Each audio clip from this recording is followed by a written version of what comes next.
الحمد لله رب العالمين، والصلاة والسلام على سيد الأنبياء والمرسلين وعلى آله وصحبه أجمعين. أعوذ بالله من الشيطان الرجيم. بسم الله الرحمن الرحيم.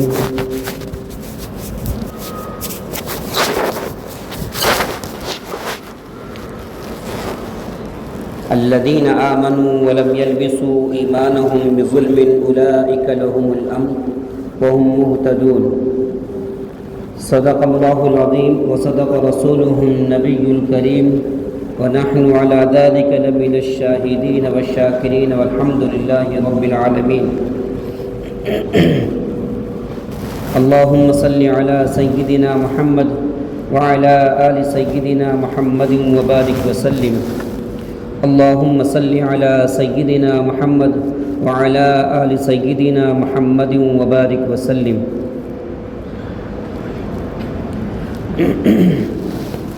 محترم بزرگ اور دوستو، گزشتہ ہفتے آپ حضرات کے سامنے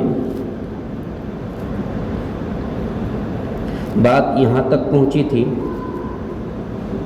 وہ معزز تھے زمانے میں مسلمان ہو کر اور تم خوار ہوئے تاریخ قرآن ہو کر. بسم اللہ کے اوپر بات چل رہی تھی کہ بسم اللہ الرحمن الرحیم امت کے ہر فرد کو پتہ ہے، لیکن ہم ذرا غور کریں کہ ہم ہر کام کے اندر بسم اللہ پڑھتے ہیں یا نہیں پڑھتے. حضرت مفتی شفیع صاحب دامت برکاتہم رحمۃ اللہ علیہ نے اپنی کتاب کے اندر لکھا ہے کہ انسان ایک لقمہ کھانا کھاتا ہے، ایک لقمہ کھانا کھانے کے پیچھے 300 لوگوں کی محنت لگتی ہے، تب جا کر ایک لقمہ تیار ہوتا ہے. اللہ تبارک و تعالی نے اس دنیا کو انسان کے ساتھ جوڑ رکھا ہے. ایک لقمہ کھانے کے لیے کتنے انسانوں کی محنت لگتی ہے، جب جا کر ایک لقمہ تیار ہوتا ہے جو ہماری پیٹ کی غذا بنتا ہے. اسی سلسلے میں اللہ تبارک و تعالی نے ادائے حقوق اور ایک دوسرے پر ظلم کی ممانعت فرمائی ہے، منع فرمایا ہے. آج کا ہمارا موضوع بھی یہی ہے، لوگوں کے حقوق ادا کرنا اور لوگوں کے اوپر ظلم کرنے سے اپنے آپ کو بچانا. اللہ تبارک و تعالی نے دنیا کے اندر جتنے بھی انسان کو مبعوث فرمایا، ان تمام انسانوں میں سب سے اچھے انسان حضرات انبیاء علیہم الصلاۃ والسلام کو بنایا، اور تمام مذہبوں کے اندر سب سے پیارا مذہب اسلام ہے. اسلام سچا مذہب ہے، اس کی تعلیمات سے انسان کو سکون ملتا ہے، اس کے اوپر عمل کرنے سے انسان کو راحت ملتی ہے، اس کے مطابق زندگی گزارنے سے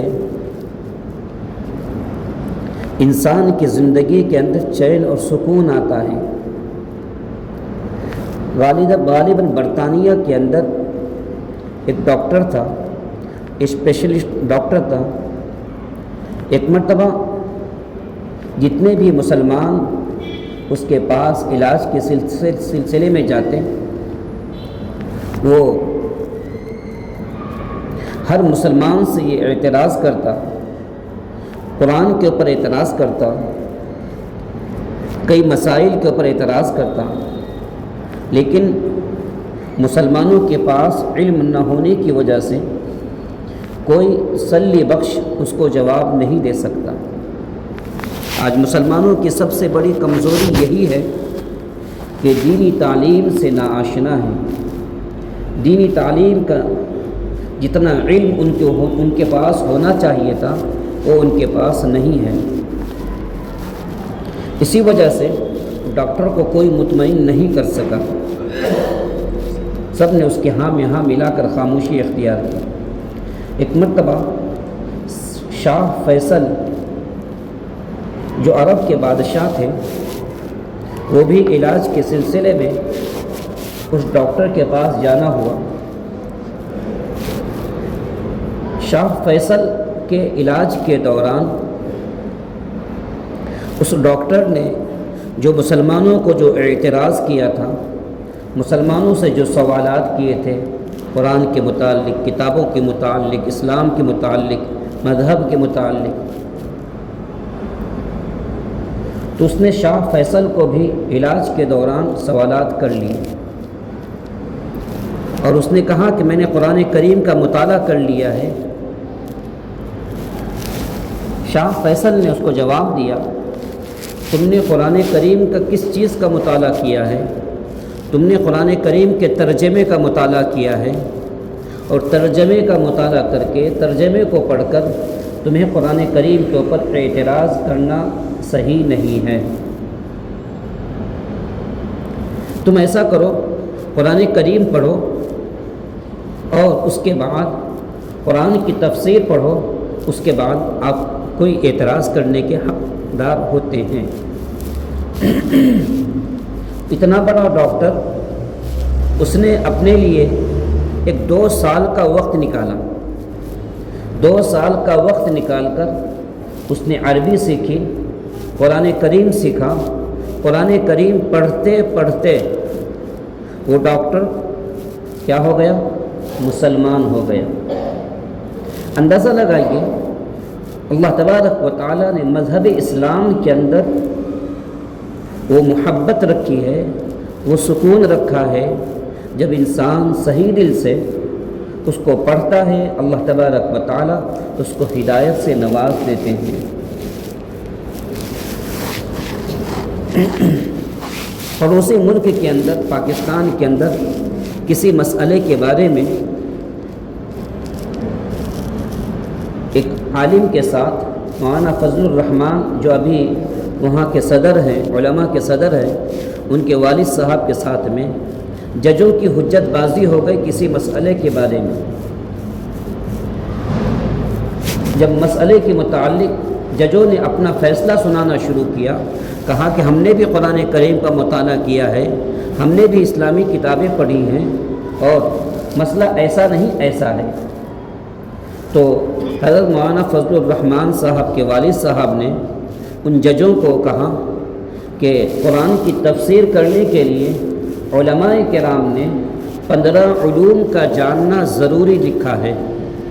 قرآن کریم کی تفسیر کے لیے علماء کرام نے 15 علوم کے اوپر مہارت حاصل ہونا ضروری لکھا ہے۔ فرمایا میں 15 علوم تو نہیں کہتا، میں اتنا کہتا ہوں اگر آپ ججوں کے اندر سے جو اسلامی اسکالر تھے، اسلام کے فیصلہ کرنے والے تھے، اسلامی ممالک کے جج تھے، ان سے کہا میں 15 علوم کی حوالہ تو نہیں دیتا، میں اتنا کہتا ہوں اگر آپ میں سے کوئی صحیح طریقے سے ناظرہ پڑھ کر مجھے سنا دے تو میں آپ کی بات کو مان لوں گا۔ قرآن کریم کو دیکھ کر پڑھ کر سنا دے تو میں آپ کی بات کو مان لوں گا۔ اب اتنے بڑے جج، اتنے بڑے فلاسفر، اتنے بڑے اسلامی ممالک کے فیصلہ کرنے والے جج، لیکن کسی نے بھی قرآن کریم کو ناظرہ پڑھ کر سنانے کی ہمت نہیں کر سکی۔ یہ ہے ہماری مثال کہ وہ معزز تھے زمانے میں مسلمان ہو کر اور تم خوار ہوئے تاریخ قرآن ہو کر۔ میرے دوستو، آج انسان کتنی کتابیں پڑھ ڈالتا ہے، کتنی کتابیں پڑھ ڈالتا ہے، ابتدا سے لے کر سینئر کے جی سے لے کر لاسٹ تک، ڈگری حاصل کرنے تک، نوکری حاصل کرنے تک کتنی کتابیں پڑھ ڈالتا ہے، لیکن اگر اسے توفیق نہیں ہوتی، اس کو اگر وقت نہیں ملتا تو قرآن کریم پڑھنے کا وقت نہیں ملتا، قرآن کریم کو سیکھنے کا وقت نہیں ملتا۔ یہ ہے مسلمانوں کا اپنے مذہب کے ساتھ تعلق۔ اس لیے میرے دوستو، اگر مذہب کی حق تلفی ہم کریں گے، مذہب کے ساتھ روگردانی ہم کریں گے، اللہ تبارک و تعالی ہمیں دنیا کے اندر ہی اللہ پکڑ فرمائیں گے۔ اور آج آپ دیکھ رہے ہوں گے ہر طرف پکڑا جا رہا ہے، ہر طرف ستایا جا رہا ہے، ہر طرف پریشان کیا جا رہا ہے۔ اس کی سب سے بڑی وجہ یہی ہے کہ مسلمانوں نے قرآن کو اور سنت کو چھوڑ دیا۔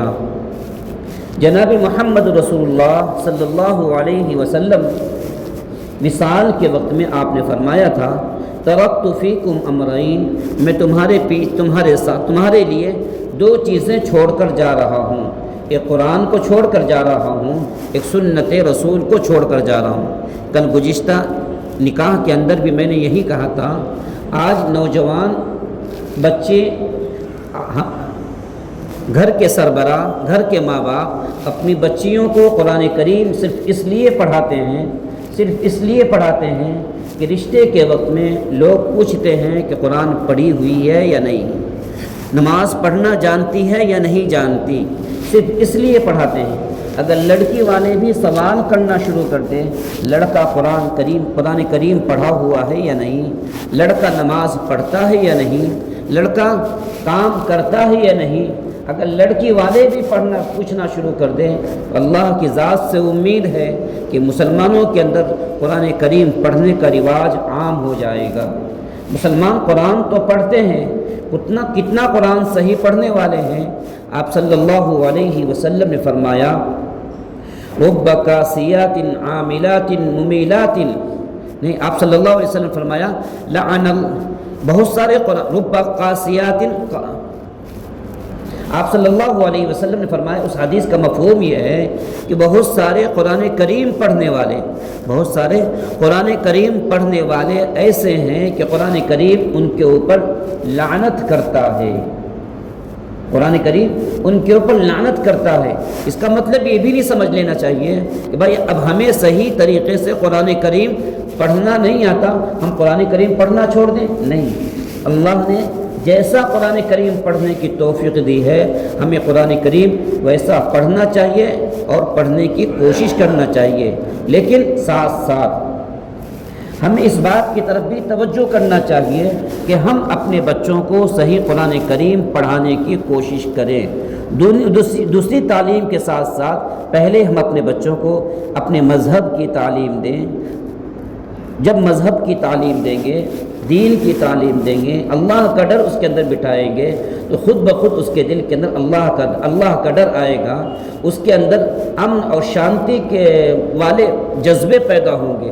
کل علماء کی ایک مجلس ہوئی، علماء کی ایک میٹنگ ہوئی، اس میٹنگ کا ایجنڈا یہ تھا کہ آج نوجوان بچے، مسلمانوں کے نوجوان بچے رات کے 1 بجے 2 بجے پوری رات بھی ایسے بچے ہیں جن کا پیشہ رات میں سونا نہیں ہوتا، جو چوراہوں پر بیٹھے رہتے ہیں، گپا بازی کرتے رہتے ہیں، نشوں کے اندر مبتلا ہوتے ہیں۔ میرے دوستو، آج مسلمانوں کا نوجوان طبقہ، مسلمانوں کا اکثر نوجوان طبقہ خالی لایعنی کاموں کے اندر اپنے آپ کو لگا کے بیٹھا ہوا ہے۔ میٹنگ کے اندر یہ بات آئی، نشوں کی بہت ساری گولیاں ہوتی ہیں جس کے اندر وہ گولیاں کھاتے ہیں، جیب کے نیچے رکھتے ہیں اور نشوں کے اندر مبتلا ہو جاتے ہیں اور پوری رات اس نشے کے اندر رہتے ہیں۔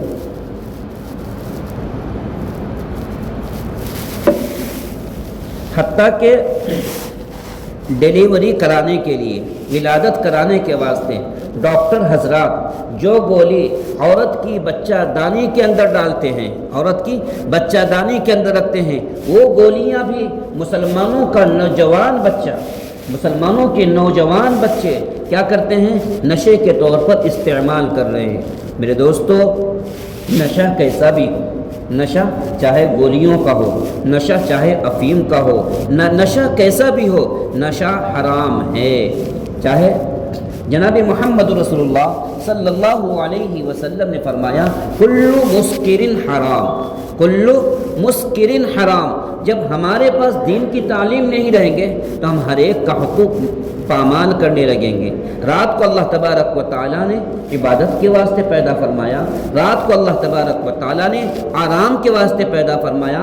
بدن کا بھی ہمارے اوپر حق ہے، ہم بدن کے حقوق کو ادا نہ کرتے ہوئے نشہ بازی کے اندر مبتلا ہو جائیں گے۔ بتاؤ ہم اللہ کے رسول کو خوش کر رہے ہیں یا اللہ کو ناراض کر رہے ہیں؟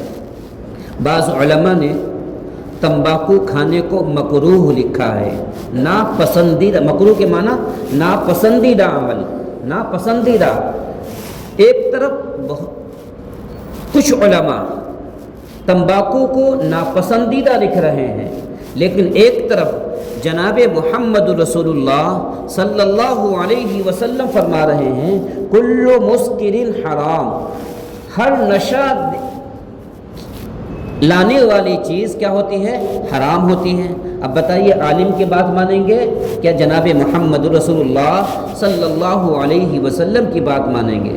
میرے دوستو، آج دوسروں کا کیا رونا رویا جائے، دوسروں کا کیا رونا رویا جائے، دوسروں کے اوپر کیا ٹپنی کی جائے۔ خود ہمارے گھروں کے اندر، ہر گھر کے اندر آگ لگی ہوئی ہے، ہر گھر کے اندر آگ لگی ہوئی ہے۔ آج صبح میں شادی ہوئی، کل طلاق ہو جاتی ہے، صبح میں شادی ہوئی، رات میں جھگڑے شروع ہو جاتے ہیں، 2 دن کے اندر طلاق، 3 دن کے اندر طلاق، اور پیٹ میں بچہ ہے طلاق واقع ہو رہی ہے، چھوٹا بچہ ہے طلاق واقع ہو رہی ہے۔ نشے کی ایسی لت پڑ گئی ہے میرے دوستو، آج مسلمانوں کے نوجوانوں کا جنازہ بکھرتا ہوا چلا جا رہا ہے، اور جس قوم کے نوجوان بگڑ جاتے ہیں، جس قوم کے نوجوان بگڑ جاتے ہیں، جس قوم کے نوجوانوں کے قوم کا مستقبل خراب ہو جاتا ہے، اس قوم کا مستقبل خراب ہو جاتا ہے۔ میرے دوستو، قوم کے نوجوانوں کو چاہیے اپنے آپ کو بدلنے کی کوشش کریں، اپنے آپ کو بدلنے کی کوشش کریں۔ دوسروں کو کیا شکایت کیا جائے؟ میرے دوستو، آج ہم کو دیکھ کر غیر ہم کو دیکھتے ہیں، آج مسلمانوں کو غیر دیکھتے ہیں، مسلمانوں کو دیکھ کر وہ اسلام کو پڑھتے ہیں، مسلمانوں کے اخلاق کو دیکھ کر اسلام کو پڑھتے ہیں۔ آج ہم میں سے ہر ایک حقوق کی پامالی کر رہا ہے، ہر ایک دوسرے کے حقوق کی پامالی کر رہا ہے، ہر ایک دوسرے کے خون کا پیاسا ہے، ہر ایک دوسروں کو تکلیف دینا چاہ رہا ہے۔ میرے دوستو، اس لیے ہم سب کو چاہیے ہم ایک دوسرے کے حقوق ادا کرنے کی کوشش کریں۔ اب اس کے اندر جاہل، فاسق، جو اہل علم نہیں ہے، دین کی سمجھ نہیں رکھتا ہے، ان کی بات تو چھوڑ لیے، ان کی بات تو درکنار۔ آج پڑھا لکھا طبقہ، دین کو سمجھنے والا، دین کو سمجھنے والا، علم سے تعلق رکھنے والا اہل علم حضرات بھی جو کیا کر رہے ہیں؟ حقوق کی پامالی کر رہے ہیں، حقوق کو، ایک دوسرے کے حقوق کو ماننے کی کوشش کر رہے ہیں۔ ہم نماز بھی پڑھتے ہیں، ہم روزہ بھی رکھتے ہیں، ہم زکوٰۃ بھی دیتے ہیں، ہم حج بھی کرتے ہیں، ہم صف اولیٰ کی پابندی بھی کرتے ہیں، ہم قرآن کریم کی تلاوت بھی کرتے ہیں۔ سب کچھ کرنے کے باوجود ہم ایک دوسرے کے حقوق کو پامال کر رہے ہیں، ہم ایک دوسرے کو تکلیف دینے کے در پر ہیں، ہم ایک دوسروں کو تکلیف پہنچانے کے در پر ہیں۔ مسجد میں آ کر نماز پڑھ لینا اور باہر جا کر ہم ایک دوسروں کو ٹوپی ڈالنا، ایک دوسروں کو تکلیف پہنچانا، یہ ہماری شریعت ہمیں نہیں بتاتی میرے دوستوں۔ اس لیے ہم سب کو چاہیے ہم سب اچھے مسلمان بننے کی کوشش کریں۔ آج مسلمانوں کا 90% طبقہ، مسلمانوں کا اکثر طبقہ کیا ہے؟ جھوٹ بولنے کا عادی بن چکا ہے۔ میرے دوستو، جھوٹ بولنے سے کتنا بڑا گناہ ہوتا ہے۔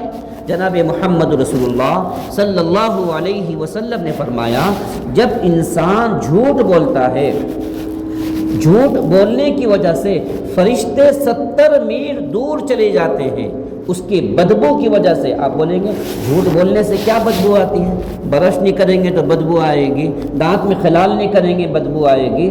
آپ کسی نفیس آدمی کے پاس چلے جائیے، کسی صاحب دل کے پاس چلے جائیے جس نے اپنے دل کو پاک کر چکا ہے، جس کے دل کے اندر اللہ کی محبت آ چکی ہے، وہ آپ کے چہروں کو دیکھ کر، آپ کی آنکھ کو دیکھ کر، آپ سے بات کر کے آپ کو پہچان لے گا کہ آپ کون سا گناہ کر کر آئے۔ اور یہ کوئی بعید نہیں، امام ابو حنیفہ رحمۃ اللہ علیہ جو ہم سب سے بڑے تاجر ہیں، جو ہمارے امام ہیں، امام ہونے کے ساتھ ساتھ سب سے بڑے تاجر ہیں، اور سب کے حقوق کی رعایت حضرت نے کیا ہے۔ اتنے بڑے تاجر کہ حضرت امام ابو حنیفہ رحمۃ اللہ علیہ کے بدن کے اوپر جو کپڑا ایک مرتبہ چڑھتا تھا دوبارہ وہ کپڑے کی نوبت نہیں آتی تھی، روزانہ کپڑا بدلتے تھے، روزانہ نیا کپڑا پہنتے تھے، لیکن ایک مرتبہ کپڑا پہنا، شام کو وہ کپڑا صدقہ کر دیا۔ امام ابو حنیفہ اتنے بڑے تاجر، اتنا اچھا، اتنی شان و شوکت کے ساتھ رہنے والے، لیکن اتنے بڑے امام ہونے کے باوجود حضرت فرماتے ہیں جب وضو کرتے تھے، وضو کے پانی سے یہ پہچان لیا کرتے تھے کہ انسان کون سا گناہ کر کر آیا ہے، انسان نے بدنگاہی کی ہے، انسان نے بدزبانی کی ہے، انسان نے کون سی غلطی کی ہے، اس وضو کے پانی سے حضرت پہچان لیا کرتے تھے۔ اس لیے میرے دوستو، ہم سب اللہ کے حقوق کو پورا کرنے کی کوشش کریں، اللہ کے حقوق کو پورا کرنے کی کوشش کریں۔ جناب محمد رسول اللہ صلی اللہ علیہ وسلم نے اعلان فرمایا،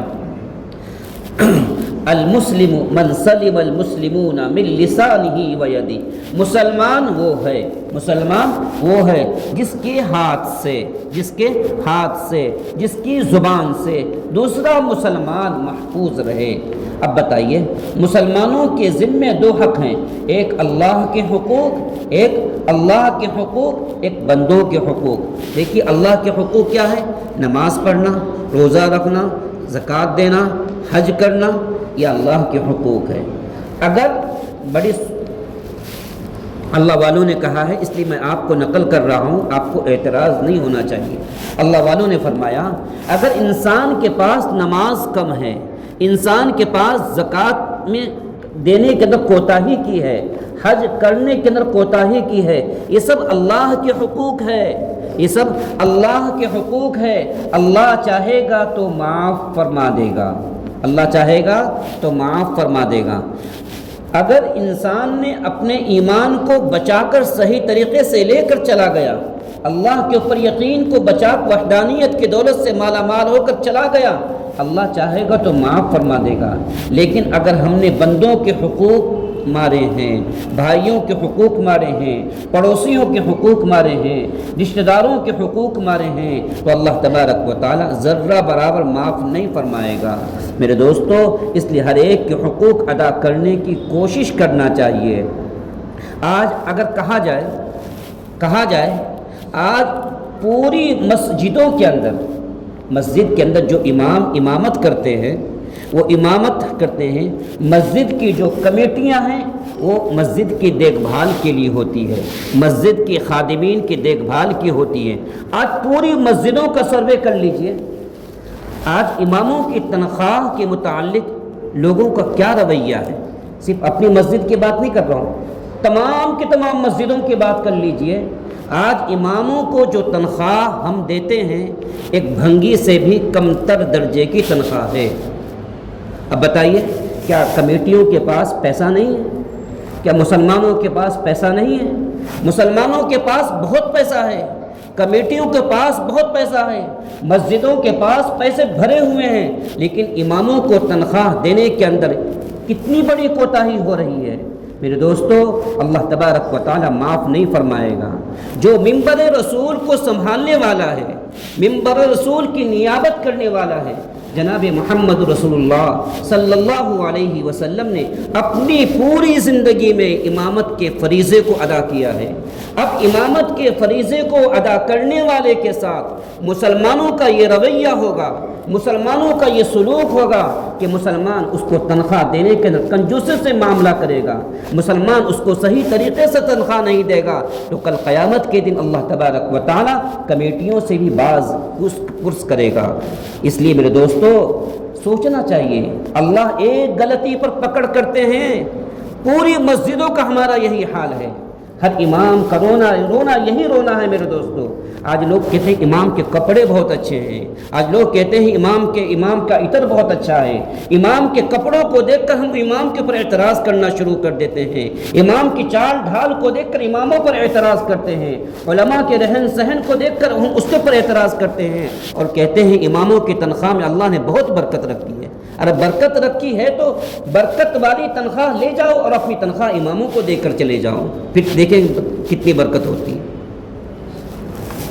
اس لیے میرے دوستو ہر ایک کے حقوق ادا کرنے کی کوشش کرنا چاہیے۔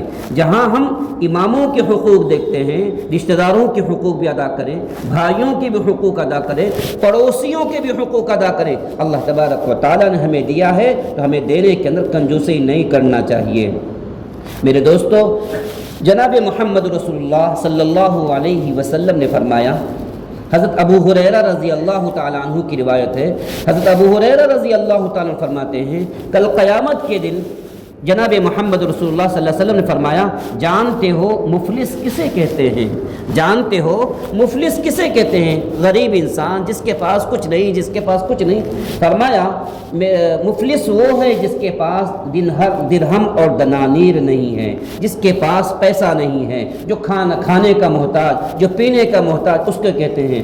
آپ صلی اللہ علیہ وسلم نے فرمایا نہیں، مفلس وہ نہیں ہے، مفلس وہ نہیں ہے، مفلس وہ ہے، میری امت کا مفلس وہ شخص ہے قیامت کے دن اس کے پاس روزے کی دولت ہوگی، قیامت کے دن اس کے پاس نماز کی دولت ہوگی، اس کے پاس زکوٰۃ کی دولت ہوگی، اس کے پاس تمام کی تمام نیکیاں ہوں گی، لیکن اس نے امت کے کسی فرد کو گالی دیا ہوگا، اس نے کسی کے اوپر الزام لگایا ہوگا، اس نے کسی کا مال ہڑپ کر لیا ہوگا، اس نے کسی کا خون بہایا ہوگا۔ بتاؤ آج جھوٹ ہم بولتے کہ نہیں بولتے؟ ہم تہمت بازی ہم لگاتے کہ نہیں لگاتے؟ ہم مال دوسروں کا ہڑپ کرنے کی کوشش کرتے ہیں کہ نہیں کرتے؟ جب لینے کی باری آتی ہے تو ہم چاہتے ہیں حل من مزید، حل من مزید، جتنا آئے سب آ جائے، جتنا آ جائے، جتنا دے سب لے لیں، لیکن جب دینے کی باری آتی ہے تو کنجوسی کر کر ہم دیتے ہیں۔ جب تنخواہ دینے کی باری آتی ہے، پڑوسیوں کو دینے کی باری آتی ہے، رشتہ داروں کو دینے کی باری آتی ہے تو ہم کنجوسی کا معاملہ کرتے ہیں۔ قیامت کے دن اللہ تبارک و تعالیٰ اس کے بارے میں بھی ہم سے پوچھیں گے۔ اس لیے میرے دوستو دنیا کے اندر اگر ہم نے کسی کا حقوق پامال کیا ہے، دنیا کے اندر اگر ہم نے اپنے نوکروں کا حقوق پامال کیا ہے، پڑوسیوں کا حقوق پامال کیا ہے، رشتہ داروں کا حقوق پامال کیا ہے، اللہ کے لیے دنیا کے اندر معافی تلافی کر لیجئے، دنیا کے اندر اپنے حقوق کو معاف کرا لیجئے۔ اللہ تبارک و تعالی حقوق اللہ معاف فرما دیں گے، لیکن حقوق العباد، بندوں کے حقوق ہرگز معاف نہیں کریں گے۔ اس لیے جناب محمد رسول اللہ صلی اللہ علیہ وسلم نے فرمایا کل قیامت کے دن بہت سارے لوگ آئیں گے جس کے اوپر اس زمانے کے اندر اونٹ کا کاروبار زیادہ ہوا کرتا تھا، جس کے اوپر اونٹ لدا ہوا ہوگا۔ بہت سارے لوگ آئیں گے جس کے اوپر بکریاں لدی ہوں گی، بہت سارے لوگ آئیں گے جس کے اوپر مال لدا ہوگا، بہت سارے لوگ آئیں گے جس کے اوپر کپڑے لدے ہوں گے۔ آپ صلی اللہ علیہ وسلم نے یہ فرمانے کا مطلب یہ ہے جو انسان جس پیشے کے اندر کام کر رہا ہے، جو انسان جس ماحول کے اندر کام کر رہا ہے، اگر اس نے اس ماحول کے اندر لوگوں کے ساتھ حقوق تلفی کی ہوگی، لوگوں کے ساتھ اس کا پیسہ، اس کا معاوضہ دینے میں کوتاہی کیوں ہوگی؟ کل قیامت کے دن اس کے اوپر وہ سوار کر کے آ جائیں گے اور وہ کہے گا کہ یا رسول اللہ مجھے معاف کرا دیجئے، یا رسول اللہ مجھے بچا دیجئے۔ وہ رسول اللہ جو پوری دنیا کے لیے رحمت للعالمین بنا کر بھیجے گئے تھے، آپ صلی اللہ علیہ وسلم فرمائیں گے نہیں نہیں، میں تمہیں نہیں بچاؤں گا، میں تمہیں نہیں بچاؤں گا۔ بکریاں بھی چلا رہی ہوں گی، مال بھی چلا رہے ہوں گے، سونے چاندی بھی چلا رہے ہوں گے، سب کچھ چلائیں گے، لیکن انسان کو اللہ کے رسول نہیں بچائیں گے۔ اس لیے میرے دوستو، ہم سب کو چاہیے ہم سب اللہ کی وحدانیت کو اپنے دل کے اندر پیدا کریں اور اللہ کی ذات میں کسی بھی ذرہ برابر شرک نہ کریں اور اپنے ماتحتوں کے حقوق کی ادائیگی کریں۔ اگر ہم اپنے ماتحتوں کی حقوق کی ادائیگی کریں گے، اللہ کی ذات سے امید ہے اللہ تبارک و تعالی دنیا کے اندر بھی ہمیں سکون عطا فرمائے گا، اللہ آخرت میں بھی ہمیں سکون عطا فرمائے گا۔ اس لیے ہم سب کو چاہیے ہم تمام حقوق العباد بھی ادا کریں، بندوں کا حق بھی ادا کریں۔ اللہ ہم سب کو، اللہ مجھے بھی، کہنے والا بھی محتاج ہے، سننے والے بھی محتاج ہے، ہر ایک محتاج ہے۔ ہم میں سے ہر ایک اپنے بارے میں سوچے۔ میں بول رہا ہوں، میں آپ کو نہیں بول رہا ہوں، میں اپنے لیے بول رہا ہوں۔ ہر انسان اپنے بارے میں سوچے، میں کتنا پانی کے اندر ہوں، میں کتنا اللہ کی فرما برداری کر رہا ہوں، میں کتنا اللہ کے حقوق کے اللہ کے حکم کے مطابق زندگی گزار رہا ہوں۔ ہر انسان اپنے بارے میں غور کرے، انشاءاللہ خود پتہ چل جائے گا۔ اللہ ہم سب کو کہنے سے زیادہ عمل کرنے کی توفیق عطا فرمائے۔ آخر دعوانا الحمدللہ۔